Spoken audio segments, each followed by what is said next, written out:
Welcome to SS Education. Here you will find exercises for 5th to 12th grade. For videos of these exercises, subscribe to my channel.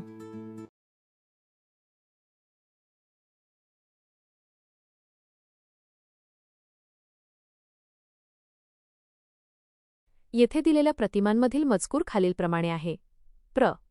1. कोण ते लिहा. मला पुस्तक भेट दे असे म्हणणारे. उत्तर लेखक संदीप खरे. रद्दीतून किलोवर पुस्तके विकत आणून लेखकासमोर ठेवणारी. उत्तर लेखकाची आई. पुस्तकातून लेखकाला भेटणारे. उत्तर विविध लेखक आणि कवी. लेखक रात्री अपरात्री घरी यायचे तेव्हा झोपलेली असणारी. उत्तर लेखकाची मुलगी. 2. कंसातील योग्य शब्द निवडून रिकाम्या जागा भरा. कृतज्ञता, मैत्री, प्रतिबिंब, अनुभव. वाचनामुळे शब्दांशी मैत्री होते. अनुभव आपलं जगणं समृद्ध करतात. माझ्या बऱ्याच कविता या मला आलेल्या अनुभवांचे प्रतिबिंब आहेत. कुरूंबद्दल नेहमी कृतज्ञता आणि आदर असावा. 3. 2 ते 3 वाक्यांत उत्तरे लिहा. खेळणी विकत घेण्यापेक्षा पुस्तक विकत घेणे लेखकाला का आवडायचे? उत्तर लेखकाला वाचनाची प्रचंड आवड होती. खेळणी क्षणिक आनंद देतात आणि लवकर तुटू शकतात, परंतु पुस्तके आयुष्यभरासाठी ज्ञानात भर घालतात व कायमसोबत करतात असे लेखकाला वाटायचे. म्हणून त्यांना खेळण्यापेक्षा पुस्तके विकत घेणे जास्त आवडायचे. कविता लेखनाबद्दलच्या लेखकाच्या बालपणीचा अनुभव तुमच्या शब्दांत विशद करा. उत्तर बालपणी लेखकाला आजूबाजूच्या गोष्टी, निसर्ग आणि स्वतःच्या भावना शब्दांत मांडण्याची ओढ लागली होती. सुरुवातीला त्यांनी साध्या आणि सोप्या शब्दांत स्वतःला जाणवलेल्या गोष्टी कवितेच्या रूपात लिहून पाहिल्या, ज्यातून त्यांचा कविता लेखनाचा पाया रचला गेला. माझ्या बऱ्याच कविता या मला आलेल्या अनुभवांचे प्रतिबिंब आहेत असे लेखक का म्हणतात? उत्तर लेखकाने आपल्या कवितांमध्ये कोणत्याही काल्पनिक गोष्टींपेक्षा स्वतःच्या आयुष्यात घडलेले प्रसंग आणि घेतलेले अनुभव मांडले आहेत. त्यांच्या सुखदुःखाच्या व दैनंदिन जीवनातील भावना थेट कवितेतून उमटल्या आहेत, म्हणूनच ते कवितांना अनुभवांचे प्रतिबिंब मानतात. लेखकाने पुस्तकांना गुरु का मानले याविषयी विचार स्पष्ट करा. उत्तर पुस्तके माणसाला चांगला मार्ग दाखवतात, योग्य अयोग्य यातील फरक शिकवतात आणि संकटसमयी योग्य मार्गदर्शन करतात. एका खऱ्या गुरुप्रमाणे पुस्तके निस्वार्थीपणे ज्ञान देऊन मानवाचे जीवन समृद्ध करतात, म्हणून लेखकाने पुस्तकांना आपले गुरु मानले आहे. 4. पाठात वर्णन केलेल्या पुढील विधानांची कारणे लिहा.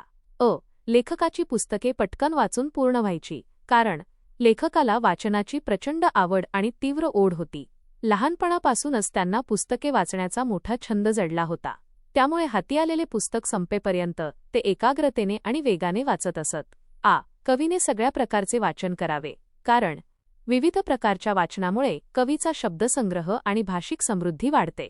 वेगवेगळ्या विषयांचे वाचन केल्याने मानवी स्वभावाचे आणि जगाचे आकलन व्यापक होते. अष्टपैलू वाचनामुळे कवीला स्वतःच्या कवितांमध्ये नवनवीन विषय आणि दृष्टिकोन मांडण्याची क्षमता मिळते. दमलेल्या बाबाची कहाणी ही कविता ऐकल्यावर बऱ्याच लोकांचे डोळे पाणावलेले असायचे, कारण ही कविता कुटुंब आणि मुलांसाठी दिवसरात्र कष्ट करणाऱ्या वडिलांच्या संघर्षाचे अत्यंत संवेदनशील चित्रण करते. त्यामधील भावना अतिशय प्रामाणिक, थेट आणि मनाला भिडणाऱ्या आहेत. प्रत्येक व्यक्तीला त्यात स्वतःच्या वडिलांचे कष्ट किंवा स्वतःचा संघर्ष जाणवत असल्याने ती ऐकून लोकांचे हृदय भरून यायचे. प्रश्न: शब्दांकडे चौफेर बघता आलं पाहिजे या वाक्याचा तुम्हाला समजलेला अर्थ सांगा. उत्तर विविध अर्थ समजणे. शब्दाला केवळ एकच निश्चित अर्थ नसतो, तर संदर्भानुसार त्याचे अनेक अर्थ निघू शकतात. चौफेर पाहणे म्हणजे शब्दांचे हे वेगवेगळे अर्थ व छटा समजून घेणे होय. व्यापक दृष्टिकोन ठेवणे. वाचन किंवा लेखन करताना शब्दाचा केवळ वरवरचा अर्थ न घेता त्यामागील मूळ भावना, इतिहास आणि लेखकाचा उद्देश अष्टपैलू नजरेने शोधणे गरजेचे असते. भाषिक समृद्धी वाढवणे. शब्दांकडे सर्व बाजूंनी पाहिल्यामुळे आपली भाषा सुधारते, विचार प्रगल्भ होतात आणि संवादातील अचूकता वाढते. पुस्तक समीक्षा आणि सारांश. प्रश्न: तुम्ही वाचलेल्या पुस्तकांपैकी एका पुस्तकाबद्दलचे तुमचे मत व्यक्त करा व सारांश रूपात वहीत लिहा. उत्तर उदाहरण म्हणून श्यामची आई या पुस्तकावर आधारित. पुस्तकाचे नाव: श्यामची आई. लेखक: साने गुरुजी. पुस्तकाचा सारांश: हे पुस्तक श्याम नावाच्या मुलाच्या आणि त्याच्या आईच्या पवित्र नात्यावर आधारित आहे. यामध्ये श्यामच्या आईने त्याला दिलेली संस्कारांची शिदोरी आणि शिकवण याचे अतिशय सुंदर वर्णन केले आहे. गरिबीतही प्रामाणिक कसे राहावे, पशुपक्ष्यांवर आणि माणसांवर कशी माया करावी हे आई श्यामला छोट्या छोट्या प्रसंगांतून शिकवते. माझे मत: श्यामची आई हे केवळ एक पुस्तक नसून संस्कारांचा अमूल्य ठेवा आहे. हे पुस्तक वाचताना मनाला खूप स्पर्श होतो आणि आईच्या प्रेमाची थोरवी कळते. आजच्या काळातही मुलांवर चांगले संस्कार करण्यासाठी प्रत्येकाने हे पुस्तक नक्कीच वाचले पाहिजे. अक्षरांचा योग्य क्रम. 1. दिलेल्या अक्षरांचा योग्य क्रम लावून अर्थपूर्ण शब्द तयार करा व लिहा. दी वा द स व. उत्तर वाढदिवस.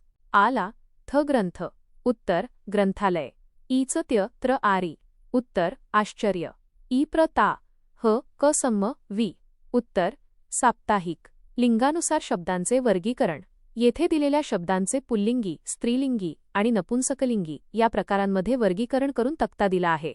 पुल्लिंगी तो, स्त्रीलिंगी ती, नपुंसकलिंगी ते. लेखक, कहाणी, पुस्तक, बाबा, दिवाळी, वाटचाल खेळणी, ग्रंथालय, डोळे, वाढदिवस, कविता, लहानपण, बक्षीस, मैत्री, रद्दी, लढा, भाषा, मन, अनुभव, प्रेरणा, जत्रू, जत्र, कार्यक्रम, कौशल्य, ज्ञान.